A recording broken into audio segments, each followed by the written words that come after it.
నా పేరు doctor N Subrahmanyam, ayurveda specialist, Amrutham ayurvedic hospital, Hyderabad. Stomach cancer అంటే పొట్ట క్యాన్సర్ నేడు అమెరికా లాంటి దేశాల్లో 30-35% మందికి స్టమకు ఇంట్రస్టైనల్ క్యాన్సర్స్ ఉన్నాయని ఒక సర్వేలో తేలింది. అంటే చివరి దశకు వచ్చేసరికి ఈ క్యాన్సర్స్ వస్తున్నాయి. మన ఇండియాలో కూడా ఒక 2-5% ఈ సమస్యకు గురవుతున్నారు. కారణం ఏంటంటే అక్కడ స్టోర్డ్ ఫుడ్, ప్యాకెడ్ ఫుడ్ లాంటి వాటి మీదే డిపెండ్ అవ్వడం వల్ల వాళ్ళు అలా క్యాన్సర్ గురవుతున్నట్టయితే, మన దేశంలో కేవలం మన ఆహారము ఇలాగే స్టోర్డ్ ఫుడ్ కానీ, ప్యాకెడ్ ఫుడ్ కానీ, సిగరెట్లు, మద్యము, ఈ యొక్క అలవాట్లు, సక్రమంగా విరేచనం కాలేకపోవడం, మలబద్ధకం లాంటివి ఉండడం, ఆహారము జీవన విధానం మీద సరైన అవగాహన లేక కొన్ని దురలవాట్లకు వీటికి గురై ఉండడం, తర్వాత ఇప్పుడు ప్లాస్టిక్ ఉండే పదార్థాలని అధికంగా తీసుకోవడం, అంటే మనకు టీ తాగినా, కాఫీ తాగినా, లేకపోతే ఏదైనా ఆహారం తీసుకున్నా, ఏదైనా ప్యాకింగ్ తెచ్చుకున్నా, మీరు వేడి పదార్థాలన్నింటినీ ఏదైనా ప్యాకింగ్లో తీసుకొచ్చుకున్నట్లయితే అవన్నీ కూడా ప్లాస్టిక్ వాటిలో ఇవ్వడం వల్ల మన దేశంలో ఒక సర్వేలో కూడా మన శరీరంలో కొంత శాతం ప్లాస్టిక్ అనేది కలిసిపోయి ఉంది.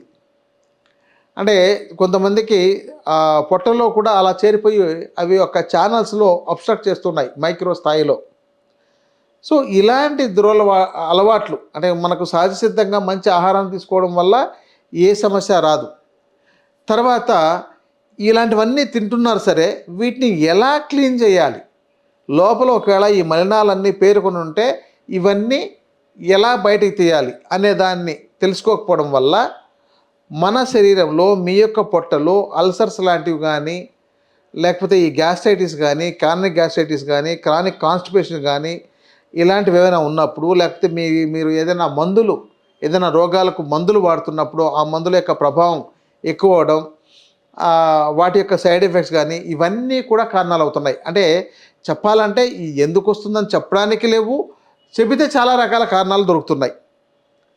అలాగని కొంతమందికి మంచి మాకు అలవాట్లే ఉన్నాయండి, అయినా మాకు ఎందుకు వచ్చిందో అన్న వాళ్ళు ఉన్నారు. ఎందుకంటే ఆ పేషెంట్స్ లాంటి వాళ్ళు వస్తే మీకు ఎందుకు వచ్చింది, ఏ అలవాట్లు ఉండేవని అడిగితే మాకు ఏ అలవాట్లు లేవు, మంచి ఆహార అలవాట్లు ఉన్నాయి, అయినా కూడా మాకు ఎందుకు వచ్చింది మాకే అర్థం కావడం లేదు, మాకు జెనెటిక్గా కూడా వచ్చే అవకాశాలు లేదు, మా వాళ్ళు ఎవరికి ఇలాంటి సమస్య లేదు అని అంటున్నారు.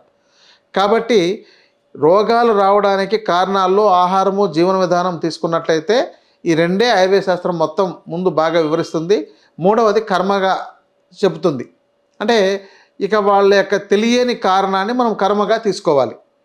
ఇక క్యాన్సర్ అంటే ఏంటంటే మనకు ఏదైతే శరీరానికి పనికిరాదో అలాంటి కణజాలం మనకు అనీవెన్గా, అన్వాంటెడ్గా ఎక్కువగా గ్రోత్ అవ్వడం. రెండవది మనకు ఉపయోగపడే కణజాలం అంతా పాడైపోయి అక్కడ ఒక పనికిరాని కణజాలం తయారవడం, మన సెల్ ఆరోగ్యకరంగా లేకపోవడం అనే అర్థం. ఇది చాలామందికి బాడీలో ప్రతి వాళ్ళకి ఉన్నా కూడా ఇవి ఒక్కొక్క భాగాల్లో ఒక్కొక్క చోట అవి కాన్సన్ట్రేట్ అయిపోయి, అంటే ఒక భాగానికి చేరిపోయి కేంద్రీకృతం అయిపోయి అక్కడ ఈ సమస్య డెవలప్ అవ్వడం. మనకు క్యాన్సర్లు తీసుకున్నట్లయితే మొత్తం అన్ని రకాలు తీసుకున్నట్లయితే 200 పైగా వస్తాయి. అంటే స్కిన్ క్యాన్సర్ దగ్గర నుంచి, ఐ క్యాన్సర్ దగ్గర నుంచి, ముక్కు క్యాన్సర్ దగ్గర నుంచి, నోటి క్యాన్సర్ దగ్గర నుంచి, పళ్ళకు సంబంధించిన వాటికి సంబంధించి అన్ని, గొంతు క్యాన్సర్ అని, ఇంకా లివర్ క్యాన్సర్ అని, లంగ్ క్యాన్సర్ అని, బ్రెయిన్ క్యాన్సర్ అని, ఇలా రకరకాలుగా మనకు తెలియజేశారు. అయితే ఇవే కాకుండా మనకు ఒక 3 రకాల పద్ధతుల్లో వీటిని తెలియజేస్తారు. అంటే ఈ యొక్క క్యాన్సర్ ఒకటి, సర్కోమా ఒకటి, మైలోమా ఒకటి, ఇవన్నీ కూడా క్యాన్సర్ సంబంధించి అయినా కూడా కొన్ని మాంస పదార్థాలు వాటి సంబంధం ఉండే వాటిలో వస్తే క్యాన్సర్ అని, అదే ఎక్కడైనా కనెక్టివ్ టిష్యూస్తో సంబంధం కలిగి వాటితో వచ్చినట్లయితే సర్కోమా అని, నర్వస్లో వస్తే సర్కోమా అని, ఇక బోన్ మ్యారోలో లాంటి వాటిలో వస్తే మైలోమా అని, ఇలా 3 రకాలుగా విభజించున్నాయి. అంటే మనకు సప్తధాతువుల్లో వచ్చిన దాన్ని బట్టి ఉంటుంది. ఇది కాకుండా రసధాతువులోనూ వస్తుంది, రక్తధాతువు అంటే బ్లడ్ క్యాన్సర్ అని ఉంటారు. ఇలా క్యాన్సర్స్ ఒక 200 రకాలు పైగా చెప్పినా కూడా ఇక్కడ ఎక్కువగా ఇబ్బంది పడుతుండే వాళ్ళలో ఈ బ్లడ్ క్యాన్సర్ కానీ, లేదైతే ఈ యొక్క స్టమక్ క్యాన్సర్ కానీ, ఇంటెస్టైన్ క్యాన్సర్ అంటే ప్రేవుల్లో క్యాన్సర్ కానీ, పెద్ద ప్రేవు క్యాన్సర్ అని, చిన్న ప్రేవు క్యాన్సర్ అని, ఇలా రకరకాలుగా ఉన్నాయి. అది అక్కడ ఉన్న పరిస్థితిని బట్టి దీన్ని సమస్యను తెలియజేస్తున్నారు, దానికి పేర్లు ఉంటున్నాయి. అది ఏదైనా కావచ్చు. మరి ఈ సమస్యకు పరిష్కారం ఏంటి? ఎలా గుర్తించాలి? మీ యొక్క ఆహారము, జీవన విధానం సక్రమంగా ఉంటే మీకు సమయానికి ఆకలేస్తుంది, సమయానికి విరేచనం అవుతుంది, సమయానికి నిద్ర పడుతుంది. అలాగే ఎలాంటి నొప్పులు కానీ, మంటలు కానీ, ఇబ్బంది కానీ ఉండవు. ఎప్పుడైతే సరిగ్గా ఆకలేయడం లేదో, ఎప్పుడైతే సరిగ్గా నిద్రపట్టడం లేదో, ఎప్పుడైతే మీకు మీ యొక్క శరీరం నొప్పులతో కానీ, మంటలతో కానీ, ఇతర ఇబ్బందులు కలిగినప్పుడు ఎందుకు వస్తుందని టెస్ట్ చేసినప్పుడు కొన్ని రకాల పరీక్షల్లో ఇలాంటివేవో ఉన్నాయని స్కానింగ్స్లో కానీ బయటపడవచ్చు. అయితే ఇవి ఇలా బయటపడిన తర్వాత దీనికి స్థాయిలు కూడా తెలియజేశారు. గ్రేడ్ 1 అని, గ్రేడ్ 2 అని, గ్రేడ్ 3 అని, గ్రేడ్ 4. అంటే గ్రేడ్ 4 స్థాయిలో ఉంది, మెటాస్టేసిస్ అయింది అన్న సమయంలో మీకు పరిష్కారాలు ఇవ్వండి. దీనికి ఉన్నంత వరకు ఏదో మేనేజ్ చేసుకోవడం, రేడియేషన్ కానీ, కీమో కానీ ఇలాంటి వాటితో మేనేజ్ చేసుకోవడం అనే వివరణ ఉంది. మరి మీరు బిగినింగ్లోనే ట్రీట్మెంట్ తీసుకోవడానికి మీకు ఏం అందుబాటులో ఉంటాయి? ఆయుర్వేదం మంచి మందులు ఉన్నాయి.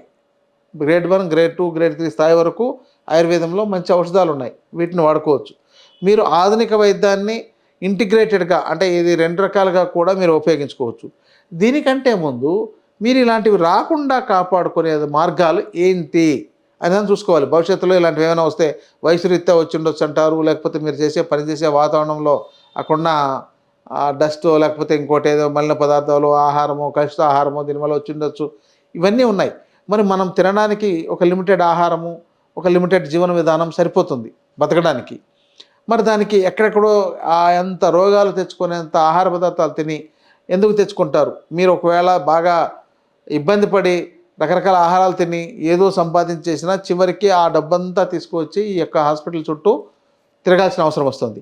ఓకే, శ్రీమంతులకి సమస్య వచ్చిందంటే వాళ్ళు పర్లేదు. ఇప్పుడు అంటే పెద్ద పెద్ద కార్పొరేట్ హాస్పిటల్ అన్నీ కూడా శ్రీమంతుల కోసమే కడుతున్నారు, శ్రీమంతుల కోసమే వచ్చాయి.